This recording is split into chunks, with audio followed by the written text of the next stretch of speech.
convinced. "I'm not suggesting you go globe-trotting, but some time outside of the estate would do you good. Do you ever think about going back to your office?" I shook my head. I had too many plates spinning to be hopping from one location to another. Here at Rooksmont Castle, I could be who I needed to be and do everything I needed to do. I was Angelica Morgan, who operated a philanthropic trust under billionaire Reginald Hounson.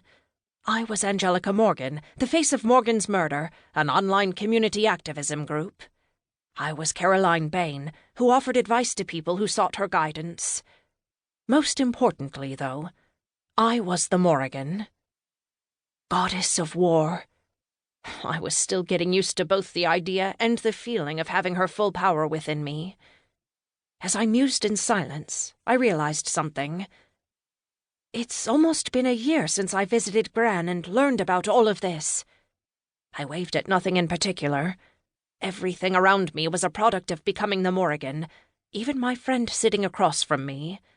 Without finding him, much of what I had learned would not have come to my attention. "It's hard to believe," Douglas responded. I sighed and returned to the initial subject. "It's better for me to stay here and continue training. Shug, the druid, was teaching me about my power and the magic in the land. Ted Singh, my bodyguard, taught me how to use my body and fight with weapons to the best of my ability. Just like Douglas had his library in the castle, Teg was beginning to build his armory on the lowest floor." Douglas nodded. "Yes, that is good." He sat in silence for a long moment and stared into his tea. What was he thinking about? His actions were strange, given the fact that he was normally so straightforward with me. "What is it, Velez?" Douglas sighed and looked from his teacup to the fire, then at the wolf, then at me. "There's something else keeping you here, and you're not telling me what it is." His words brought the truth to mind. He was right. "If it makes you feel any better, I haven't told anyone. Only Shug knows what keeps me here, and that's because he told me about it." Douglas leaned forward. "Anything I would learn about in a book?" I shook my head. "I don't think so." Douglas's brows rose, and his eyes seemed to say, "Well?" I looked into my coffee for a long moment and considered telling him.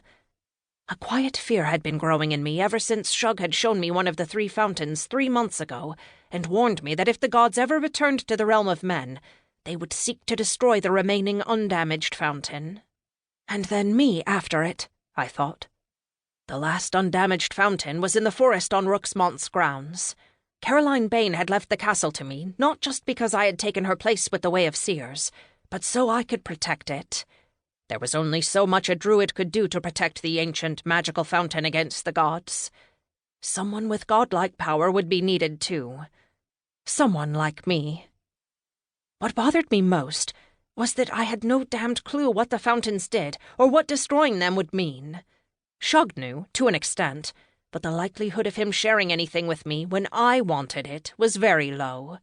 I would have to wait to find out. Once again, time tested me. I had to practice patience and hope everything turned out the way it was supposed to. I gathered my courage. "Give me some time, Velez. I don't want to explain it until I know more." This was partially the truth, but more than anything, I wanted to protect everyone who didn't know about the fountains. If the gods, or whatever the hell else came from beyond the veil parting our worlds, wanted to question and torture my friends for information, it was better that they didn't have any information to give. I thought of everyone I wanted to protect. My mother, Helen Morgan, my friends Douglas Velez and Ted Singh, my boss Reginald Hounson, and my colleague Natalie Kimber. I wanted to protect everyone who lived in my home and those who came to see me as Miss Bain. I wanted to protect my dear friend Simon Lorne. As soon as the image of his face came into my mind, I shoved it away. That was a whole other matter to deal with. Douglas finished his tea and rose from his seat. "Whenever you're ready, Morgan." His gentle smile was reassuring. "I'm here to help." I smiled back. "I know, Velez. I can always count on you." A moment later,